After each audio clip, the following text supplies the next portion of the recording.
அரசியல் பட வேண்டும். யாரெல்லாம் நன்றாக அரசியல் செய்கிறார்களோ, யாரெல்லாம் நல்ல தலைவராகக்கூடிய பக்குவம் இருக்கிறதோ, திராணி இருக்கிறதோ என்று தேடி கடந்த 3 ஆண்டுகளாக தமிழகம் என்றும் சுற்றி வந்து பல தலைவர்களை உருவாக்கிய அண்ணன் திரு லெனின் பிரசாத் அண்ணன் அவர்களே, அதற்கு முன்பு இளைஞர் காங்கிரசினுடைய துணைத் தலைவராக இருந்த அண்ணன் திரு பாக்யராஜன் அவர்களே, இளைஞர் காங்கிரசினுடைய செயலாளர் திரு சாகரிகா ராவ் அவர்களே, புதிதாக தேர்ந்தெடுக்கப்பட்டிருக்கக்கூடிய இளைஞர் காங்கிரஸ் செயலாளர்கள் திருமதி ஸ்ரீநிதி அவர்களே, திரு சிந்துஜா அவர்களே, இங்கே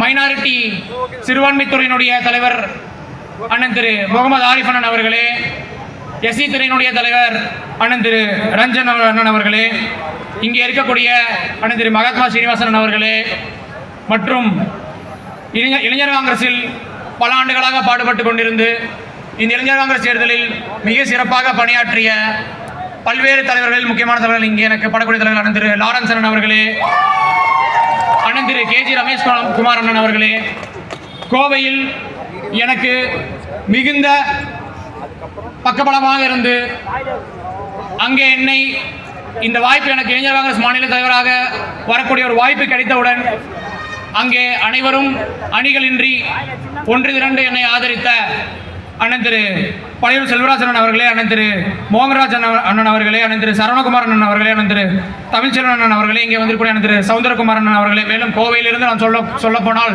இருக்கக்கூடிய பல தலைவர்களை சொல்ல வேண்டும். அதற்கு இந்த நாள் எனக்கு பத்தாது.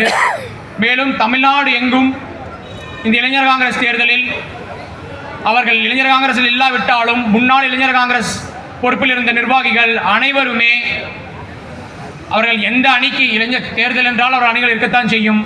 ஆனால் எந்த அணியுக்கு சப்போர்ட் பண்ணியிருந்தாலும் சரி, அந்த அணிகளுக்கெல்லாம் நேரடியாக சென்று உறுப்பினர்களை சேர்க்க, அடுத்து வரக்கூடிய இளைஞர் காங்கிரஸை வலுப்படுத்துவதற்காக மம்பரமாக கிட்டத்தட்ட 40-45 நாள் சுற்றி அலைஞ்ச முன்னாள் மாவட்ட தலைவர்கள், முன்னாள் மாநில பொறுப்பாளர்கள் அனைவருக்கும் எனது மனமார்ந்த நன்றியை தெரிவித்துக் கொண்டு, இந்த இளைஞர் காங்கிரஸ் தேர்தலில் முடித்து நாம் இங்கே பொறுப்பேற்றிருக்கிறோம்.